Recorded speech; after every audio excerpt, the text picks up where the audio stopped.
एक दिन महात्मा बुद्ध प्रवचन सभा में आकर मौन बैठ गए। सारे शिष्य उनके इस मौन के कारण चिंतित हुए कि कहीं महात्मा बुद्ध बीमार तो नहीं हैं। आखिरकार एक शिष्य ने पूछ ही लिया, भंते आज आप इस तरह चुप क्यों हैं? वो नहीं बोले।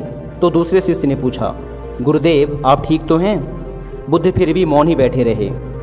इतने में बाहर से एक व्यक्ति ने बहुत तेजी से चिल्लाते हुए पूछा, आज आपने मुझे धर्म सभा में आने की अनुमति क्यों नहीं दी? बुद्ध ने कोई उत्तर नहीं दिया और आंखें बंद कर ध्यानमग्न हो गए। वह बाहर खड़ा व्यक्ति और जोर से चिल्लाकर बोला, मुझे धर्म सभा में क्यों नहीं आने दिया जा रहा? धर्म सभा में बैठे बुद्ध के शिष्यों में से एक ने उस इंसान का समर्थन करते हुए कहा, भंते उसे धर्म सभा में आने की अनुमति प्रदान करें।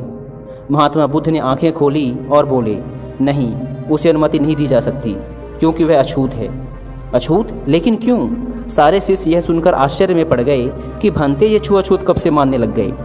महात्मा बुद्ध ने शिष्य समुदाय के मन के भावों को तोड़ते हुए कहा, हाँ वह अछूत है। वह आज अपनी पत्नी से लड़कर आया है और क्रोध से भरा हुआ है। क्रोध से जीवन की शांति भंग होती है। क्रोध से ही सबसे पहले मन में हिंसा का जन्म होता है और फिर इसी मानसिक हिंसा के प्रभाव में आकर इंसान दुनिया में हिंसा, मारपीट, गाली गलौज और बहुत से गलत काम करता है। क्रोध करने वाला अछूत होता है क्योंकि उसकी विचार तरंगें, उसके नकारात्मक विचार दूसरों को भी गलत तरीके से प्रभावित करते हैं। उसे आज धर्म सभा से बाहर ही रहना चाहिए। उसे आज धर्म सभा से बाहर ही खड़े रहकर पश्चाताप की अग्नि में तपकर शुद्ध होने दो। शिष्यगण समझ गए कि अस्पृश्यता, अनटचेबिलिटी क्या होती है और सही मायनों में अछूत कौन होता है। उस व्यक्ति को भी बहुत पश्चाताप हुआ।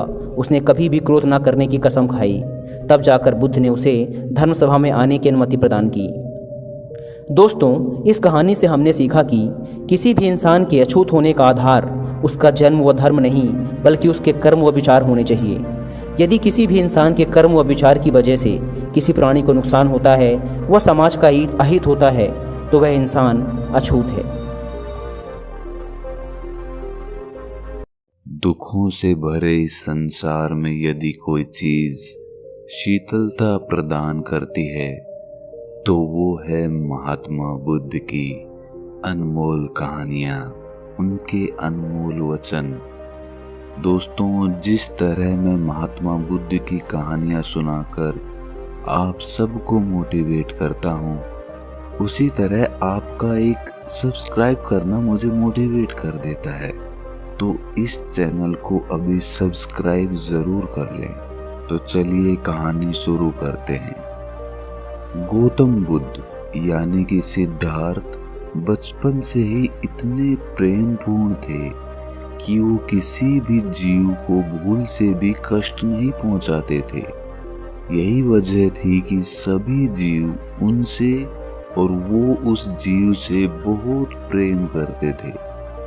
एक बार जब सिद्धार्थ के पिता को ये बात पता चली कि उनका पुत्र पिता बनने वाला है, तो वो खुशी के मारे झूम उठते हैं और पूरे नगर में मिठाई बंटवाते हैं, ब्राह्मणों को बुलवाते हैं, जिन्हें वो आदेश देते हैं कि वो उनके पोते की कुंडली बनाकर उसके बारे में बताएं।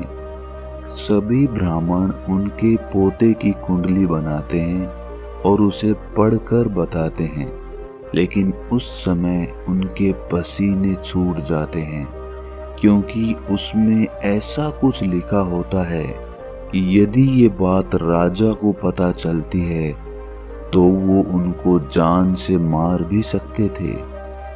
इसीलिए वो कुछ नहीं बताते और कहते हैं कि आपका पुत्र बहुत ही महान और शक्तिशाली सम्राट बनेगा। वो ये सुनकर बेहद खुश हो जाते हैं और उन्हें इनाम देते हैं।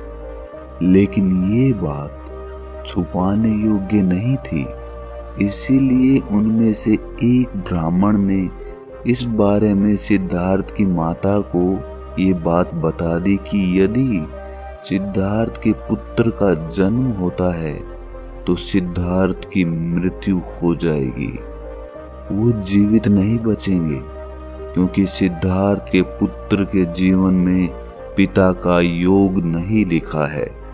ये सुनकर उनकी माता के पैरों तले जमीन खिसक जाती है और वो कहती है कि हे ब्राह्मणों, क्या इसका कोई उपाय नहीं है? ब्राह्मण कहते हैं कि एक उपाय है। यदि आप और यशोधरा कठोर तपस्या करें तो इसका उपाय हो सकता है। सिद्धार्थ की माँ और उनकी पत्नी बहुत ही कठोर तपस्या करती हैं, लेकिन उसका कोई प्रभाव नहीं पड़ता। फिर ये तय किया जाता है कि यदि सिद्धार्थ को अपने प्राण बचाने हैं तो उन्हें किसी जीव की बलि देनी होगी। परंतु ये बात सबको पहले से पता थी कि सिद्धार्थ, जो किसी को थोड़ी सी भी तकलीफ नहीं दे सकते, वो क्या अपना जीवन बचाने के लिए किसी मासूम जीव की बलि देंगे? ये सोचने वाली बात थी। और अंत में ये तय किया जाता है कि निश्चित दिवस को सिद्धार्थ के द्वारा बलि दिलवाई जाएगी। सिद्धार्थ बचपन से ही बहुत जिज्ञासु थे, इसीलिए वो सोचते हैं कि जरूर यहाँ कोई पूजन हो रहा है, तभी मुझे ले जाया जा रहा है। सिद्धार्थ वहाँ पहुँचते हैं और फिर उनसे कहा जाता है कि आप पूजा स्थल पर बैठ जाइए। सिद्धार्थ खुशी खुशी बैठ जाते हैं। वहाँ पर एक कटारी रखी होती है जिससे बलि दी जानी होती है। उन्हें उस पर तिलक लगाने के लिए कहा जाता है। सिद्धार्थ थोड़े चकित होते हैं कि कटारी पे तिलक क्यों लगाया जा रहा है, लेकिन फिर भी वो तिलक लगा देते हैं। उसके बाद वो कटारी उन्हें देकर उनके साथ जाने के लिए कहा जाता है। वो उनके साथ चले जाते हैं। वो बलि स्थल पर पहुंचते हैं। वहां पर एक भैंस को बांध कर रखा होता है। वो लोग सिद्धार्थ से कहते हैं कि आप अब बिना कुछ सोचे एक बार में ही इस जीव की गर्दन पर प्रहार करें और उसका सर धड़ से अलग कर दें। परंतु सिद्धार्थ करुणा और प्रेम का सागर थे। इतनी सी बात सुनकर ही उनका हृदय पीड़ा से भर जाता है, लेकिन वो कटारी को उठाते हैं और सीधा प्रहार करते हैं। लेकिन वो बलि पर प्रहार ना करके उसकी रस्सी पे कर देते हैं और वो रस्सी कटकर गिर जाती है। सिद्धार्थ कहते हैं कि यदि इस जीव की जान लेकर मुझे मेरे प्राणों की रक्षा करनी पड़े तो मैं ऐसा हरगिज नहीं करूँगा। मैं विश्वास भी नहीं करता ऐसी किसी बात के ऊपर जो आप द्वारा बताई गई है। वो कहते हैं, ब्राह्मणों, अगर आपको हमारी इतनी ही चिंता है, हमारे राज्य की इतनी ही चिंता है, तो आप बलि क्यों नहीं दे देते? इस निर्जीव की बलि से हमारे राज्य की रक्षा हो सकती है, तो आपकी बलि से क्यों नहीं हो सकती? आप ही इसकी जगह अपनी बलि दे दें। आप क्यों इतना संकोच कर रहे हैं? आपको जरा भी इस बेजुबान पर दया नहीं आती? आपके मन में एक बार भी ये भाव नहीं आया कि ये एक बेजुबान प्राणी है? आपने सोच भी कैसे लिया कि मैं आपके साथ मिलकर किसी की हत्या करूंगा, आपका इस काम में साथ दूंगा? नहीं, ऐसा मैं होने नहीं दूंगा। सिद्धार्थ उस रस्सी को पकड़कर आगे चलने लगते हैं। तभी ब्राह्मण कहते हैं कि सिद्धार्थ, आप बहुत गलत कर रहे हो। सिद्धार्थ कहते हैं कि मैं हर तरह के परिणाम के लिए तैयार हूँ। इसके बाद यदि मेरी हत्या भी हो जाएगी तो मुझे मंजूर है।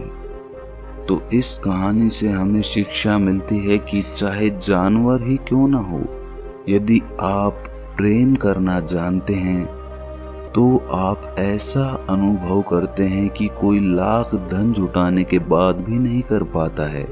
अगर आप भी इस तरह की प्रेम और करुणा से भर जाते हो कि पूरा संसार आपको ऐसा लगे जैसे कि वो आप खुद ही हो, तो आपके लिए परमात्मा के दरवाजे हमेशा खुले रहेंगे। सिद्धार्थ ने अपने जीवन की परवाह किए बिना उस जीव को थोड़ा सा भी कष्ट नहीं पहुंचाया।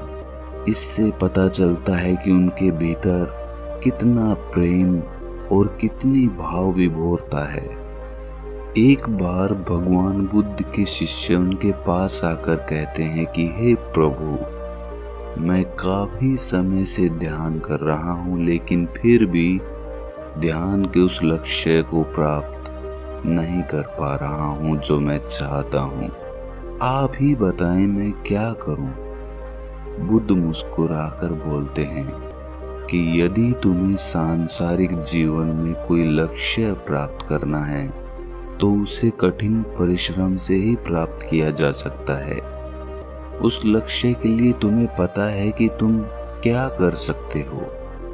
तुम योजना बना सकते हो, कठिन परिश्रम कर सकते हो, लेकिन ध्यान एक अलग ही प्रक्रिया है। ये सांसारिक नहीं, ये भीतरी होता है। इसे पाने के लिए ना तो तुम योजना बना सकते हो, ना ही कठिन परिश्रम कर सकते हो, और ना ही तुम कुछ ऐसी चीज प्रयोग कर सकते हो जो तुम्हारे दिमाग से शुरू होती है। बुद्ध कहते हैं कि जिस तरह लोग सांसारिक जीवन में चीजों को पाने की कोशिश करते हैं, उसी प्रकार तुम ध्यान को प्राप्त करने की कोशिश कर रहे हो, जो कि बिल्कुल अलग है। क्या तुम जानते हो कि ध्यान में अंतिम लक्ष्य क्या होगा? क्या तुम सोच सकते हो? नहीं सोच सकते। तुम अपने दिमाग के अंदर उस चीज को सोच ही नहीं सकते जो अंतिम लक्ष्य होगा। फिर कैसे तुम उस चीज को सोचकर प्राप्त कर सकते हो? ये बिल्कुल असंभव है, नामुमकिन है। इसे करने का तरीका है निराश मत हो, लेकिन तुम ये ही नहीं कर रहे हो। बुद्ध कहते हैं कि जिस समय तुम ध्यान में बैठो, उस समय तुम्हारे मन में जरा सी भी लालसा नहीं होनी चाहिए किसी भी चीज को लेकर, चाहे वो अंतिम सत्य ही क्यों ना हो। यदि तुम ध्यान के दौरान अंतिम सत्य को लक्ष्य बनाकर चलते हो तो तुम ध्यान में ऊपर नहीं उठ पाओगे। जो वास्तविक है तुम उससे चूक जाओगे। तो तुम्हें ध्यान के दौरान ध्यान की उस अंतिम अवस्था के बारे में सोचना भी नहीं है। तुम्हें सिर्फ पूरी तरह से स्वयं को अर्पित कर देना है, पूरी तरह से अपने आप को छोड़ देना है।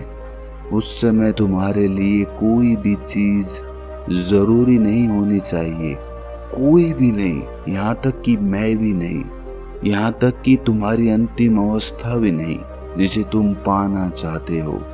तब तुम ध्यान की उस चरम सीमा तक पहुंच जाओगे जहां तुम पहुंचना चाहते हो। भगवान बुद्ध ने बहुत ही सरल तरीके से अपने शिष्य को ध्यान के बारे में समझाया। दोस्तों, हम भी आपको यही समझाना चाहते हैं कि जिस भी समय आप ध्यान करें तो उस समय अपने दिमाग में ये ना सोच रखें कि आपको ध्यान से कुछ पाना है या आपको अपनी समझ बढ़ानी है। आपको बिल्कुल रिलैक्स रहना है। यहाँ तक कि ये भी ख्याल नहीं आना चाहिए कि जिस तरह मैं बैठा हूँ वो सही है या गलत। आपको बस अपने शरीर को ढीला छोड़ना है, रिलैक्स होना है। हमारे दिमाग में एक तरह का खिंचाव होता है। जैसे जैसे आप अपने आप को ढीला छोड़ोगे, आप अपने आप को उस खिंचाव से मुक्त करते जाओगे, हर उस लालच से जो आपका मन आपको देता है। जिस तरह का भी ध्यान आप कर रहे हो, सांसों का ध्यान कर रहे हैं तो सांसों पर ध्यान लगाइए। नाद भ्रम कर रहे हैं तो अपने गुंजन पर ध्यान लगाइए। ये मायने नहीं रखता कि आप कौन सा ध्यान कर रहे हो। हर आदमी को हो सकता है अलग अलग ध्यान पसंद आए।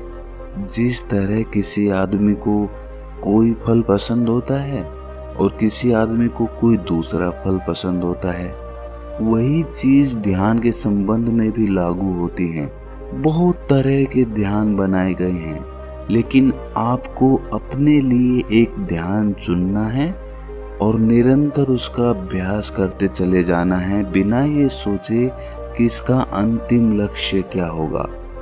तो दोस्तों, कमेंट सेक्शन में ज़रूर बताएं कि आप कौन सा ध्यान करते हैं, और यदि ये कहानी आपको अच्छी लगी तो इसे अपने मित्रों और रिश्तेदारों के साथ साझा ज़रूर करें, और ऐसी ही कहानियाँ सुनते रहने के लिए हमारे चैनल को सब्सक्राइब ज़रूर कर लें। तो मिलते हैं अगली किसी कहानी में, तब तक के लिए अपना ख्याल रखें।